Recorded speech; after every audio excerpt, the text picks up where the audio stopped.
Alors il y a plusieurs médicaments qui peuvent agir sur l'arrêt du tabac.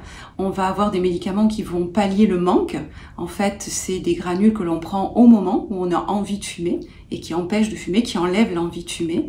Et puis après, il y a des médicaments homéopathiques qui vont agir sur l'anxiété, qui va être générée en fait par l'arrêt de la cigarette. Et puis après, on peut faire aussi des traitements plus approfondis où on va agir vraiment sur la personne et sur ce qu'elle ressent.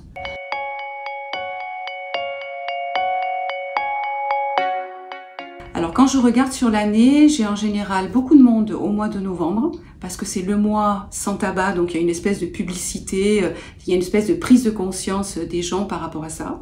Et ensuite, j'ai le mois de janvier. Alors je sais pas trop pourquoi, je pense que ça correspond aux bonnes résolutions de début d'année. Et donc en janvier, je vois régulièrement des personnes qui viennent me voir pour arrêter de fumer.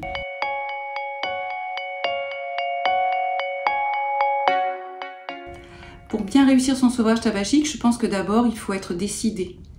Il faut que ce soit un travail personnel. On n'arrête pas de fumer parce qu'on m'a dit d'arrêter de fumer. Quand quelqu'un vient me voir en me disant oui, ma femme veut que j'arrête de fumer, ou mon médecin m'a dit d'arrêter de fumer, ou ma copine m'a dit d'arrêter de fumer, en général ça marche pas.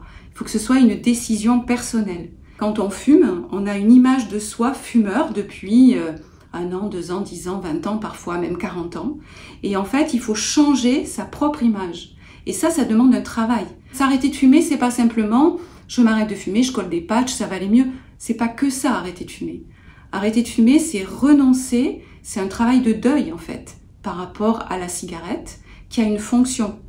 La cigarette, dans la vie des gens qui fument, elle a une fonction d'amitié, une fonction de soutien, une fonction de détente, une fonction de coupe-faim quand on fait le régime.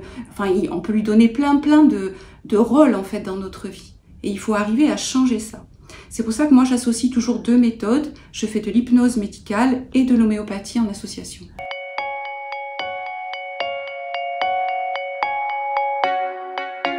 C'est une patiente qui était beaucoup plus âgée, qui avait été opérée d'un poumon. On lui avait enlevé un lobe pulmonaire.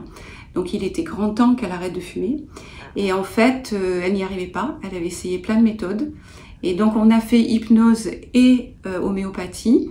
Et au bout de la 3e séance, elle est arrivée dans mon bureau. Et avant qu'elle me dise quoi que ce soit, je lui dis oh, « Félicitations, vous avez arrêté de fumer, c'est trop bien ».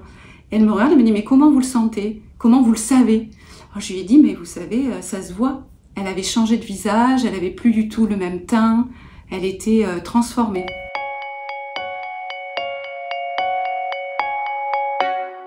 On peut toujours prendre des gommes à mâcher, pour mettre des patchs. Vous allez saturer les récepteurs nicotiniques au niveau du cerveau, donc vous allez enlever le manque physique.